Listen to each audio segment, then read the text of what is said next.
Good afternoon, students. We'll be starting with our lecture, and for which I'll be starting today with our chapter 5 e-payments.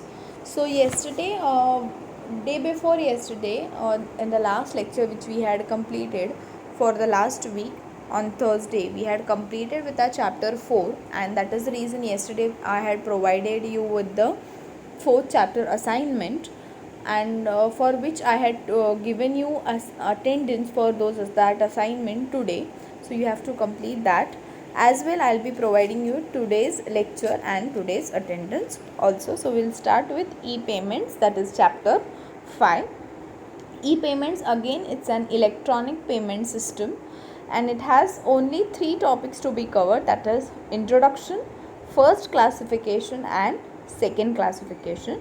So when I talk about introduction, I'll just give you a glance what is e-payment, how it is done, what people are constituted in that e-payment process, all such things. So going with the introduction, an important function of an e-commerce website is handling the payments over the internet. So it's basically a very important and a crucial task to handle payment mode of these e-commerce websites, as security concerns are related with payments. So intruder tries to catch out these payment transactions only when they talk about intruding. So electronic payments are financial transactions made without use of paper document. So electronic transactions which are made under credit cards, debit cards or any other smart cards is done under only these security mediums. There is no paper documentation proof with both the user as well as the commercial website for such things, that is check method is not there here.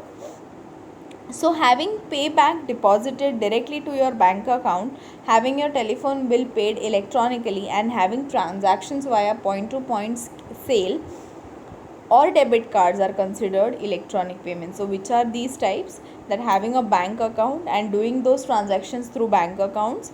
If you have paid something and which is not done, the processing is not done, if you want to return, the website wants to return that money, that will directly be transacted to your account. Again, bill payments, electronic bill payments is also possible nowadays, which requires money. E-payments, that is point of sale, that is point of sale is when you want to sell something, you go with a transaction which is e-payment transaction, that is NEFT, RTGS, all those formats. Then you have debit card transactions. Nowadays online shopping is possible through debit cards, credit cards. You have offers related to those credit cards with the banking facilities accounts. So all such things can be done through electronic e-payments. Different electronic payment systems are available. So there are n number of payment systems which are there for providing electronic transactions. These differ from each other but have the same purpose. So they differ in their functionalities, but then the actual facility what they are giving to the user is secure money transfer of monetary value between parties. So a user and a website, and a website and a user somewhere interdependently they have a connection, and for that money transfer is the main monetary value sharing can be done, is the main facility which a website wants to give to the user. So when I talk about giving functionality, how the process works is, we'll see that the process works like this. That is, there is an online consumer, there is a merchant website. What they will do, they will both access internet, they will go for online transaction server, they will be processing the network, acquiring merchant, issuing merchant bank. So what they will do is, they will through processing network they will access the merchant, and merchant issuing the bank account for sending the money over internet and online transaction server. So this is where your security concerns are, that is proper internet server, then your online transaction servers should be proper. Then that is, online transaction server gives you an OTP. OTP is one time password. You just throw that OTP into that website or that login page, and your amount gets deducted and you get to shop those things. So this is done by online transaction server. Processing network, making set idle value for that particular user to access the network should also be proper, and for that acquiring the merchant details should also be possible. Website, whose website it is, that detail should be properly processed and then issued those money into the merchant's bank account is the next concern. So further, when we talk about the merchants and everything, so there are certain people who are involved in this transaction.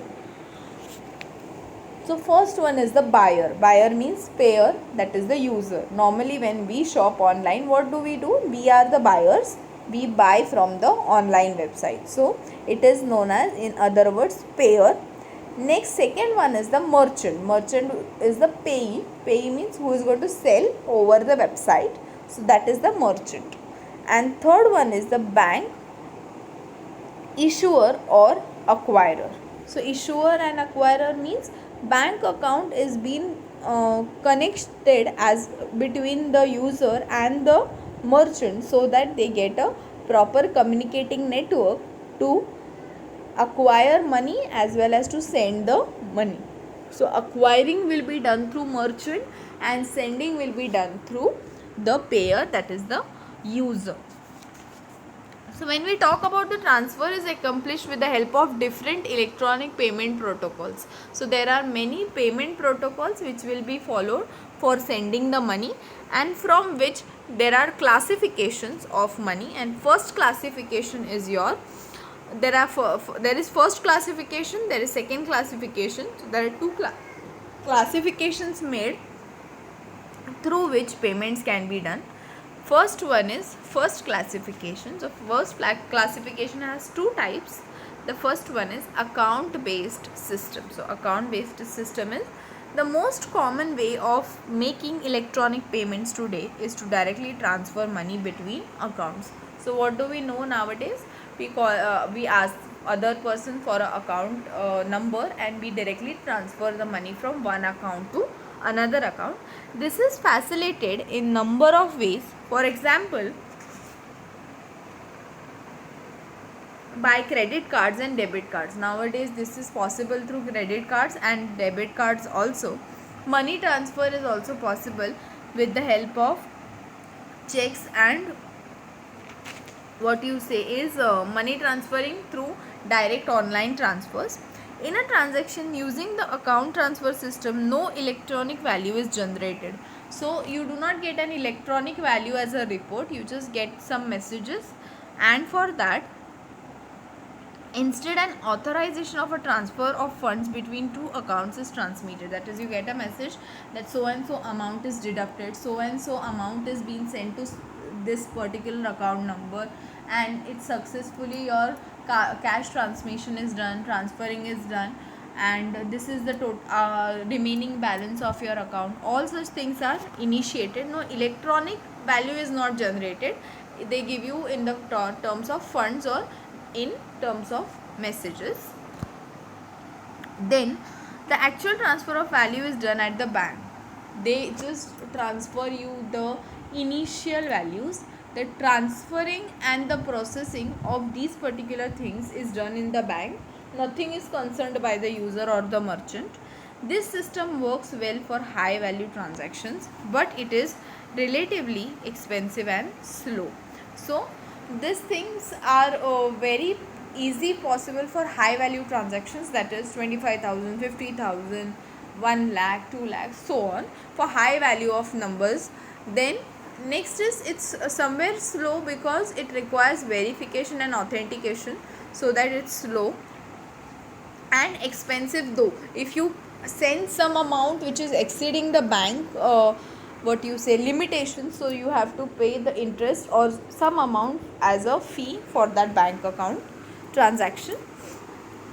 During the payment transaction, a connection needs to be established to the account of the payee, and it needs to be checked whether there are sufficient funds available. Yes, if I do not have any money in my account and I am sending 25,000 in from my account, that is not possible.